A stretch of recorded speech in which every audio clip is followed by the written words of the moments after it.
What's going on, guys? It's been a few crazy months since CIS posted the last vlog. Right now, in fact, we are back in Germany, the country I grew up in, and it's been 2 years since I've been back here. In fact, today I got invited to be here to give a talk about the crypto revolution, giving the German audience here a view into the decentralized future. You'll be seeing a couple clips. Now, I do know, unfortunately, it is in German, and most of you guys will not be able to understand what we're talking about. But essentially, I was leading the audience through how we moved from living in this hierarchical world towards a more network-driven world, us, for example, experienced with Uber, with Facebook, with Netflix, and so on, and how now we're living in a world where we'll see these big tech giants and how they've become the new hierarchies, the new middlemen, and how decentralized networks, as we're experiencing with Ethereum, Bitcoin, and so on, will become the new disruptors, the new slayers of the middlemen, the new David and Goliath. So I'll be trying to upload a few pieces of this with subtitles in English so that you guys can catch a glimpse.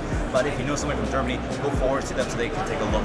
But either way, guys, I hope you enjoyed this vlog because we're giving you a little bit of background look into how it's going on here in Germany. It's our first time back here, so hope you enjoyed the trip. We're going to show you a little B-roll, and I'll see you next time. Have a good one. Facebook zum Beispiel, Mark Zuckerberg, kann mehr Kulturen ändern und Gedanken ändern als jeglicher Präsident der Welt. Weil er hat direkt Zugriff auf mehrere Milliarden Menschen und kann es auch sehr unterschwellig machen.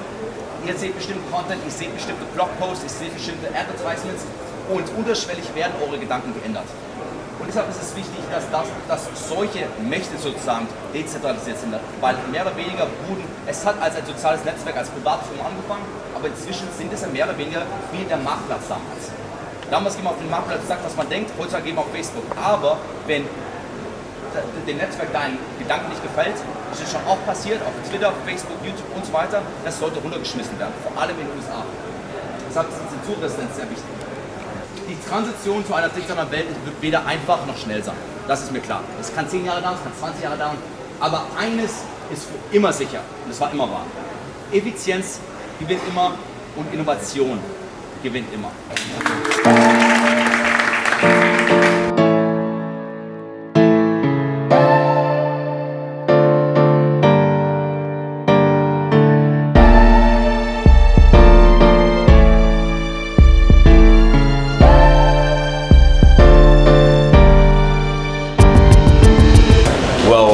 As I said, a lot has happened since our last vlog in crypto.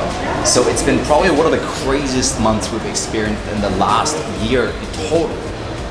First of all, we're back to the bull market, guys. It's finally back. Bitcoin not just went back to 5,000 or 6,000. In fact, we peaked all the way to over $9,000 on Bitcoin. And the craziest thing about it is the circumstances within which it happened. Within the same month where we peaked as high as over $9,000, we also had for the first time, one of the first times, where a U.S. Congressman Brad Sherman, tried to basically propose a bill to ban Bitcoin, ban cryptocurrencies. So for the first time, we've had a U.S. Congressman come forward in front of Congress to say we should ban them because, and here's the kicker, he said we should ban them because they threatened the supremacy of the U.S. dollar. So the beautiful thing that happened here is that Bitcoin actually went up further upon his news because it literally legitimized the cryptocurrency. Because for the first time, in the past, we had people laugh at us. We had people laugh at cryptocurrencies, even at Bitcoin, for it being like this wild dream of us that one day we'll have a reserve currency status with Bitcoin. But now we have U.S. congressmen being afraid of Bitcoin. They're afraid of a future where the dollar might fall. So this gives us a lot more legitimacy, and it shows that there's a tangible future ahead for us. Now that was just one of many things.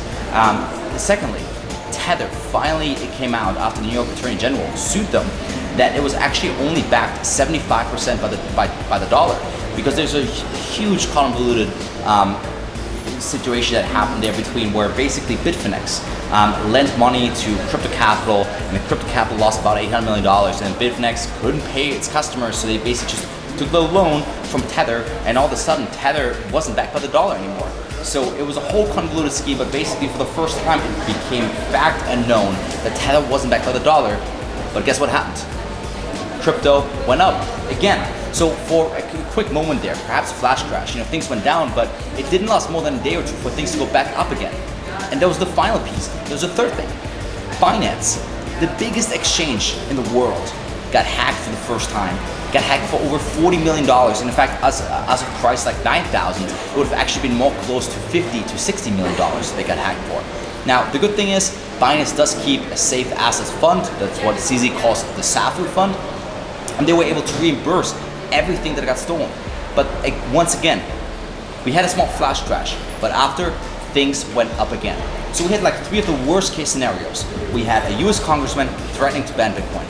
We had Tether being proven to not be backed by the dollar fully. And we had the biggest exchange in the world being hacked.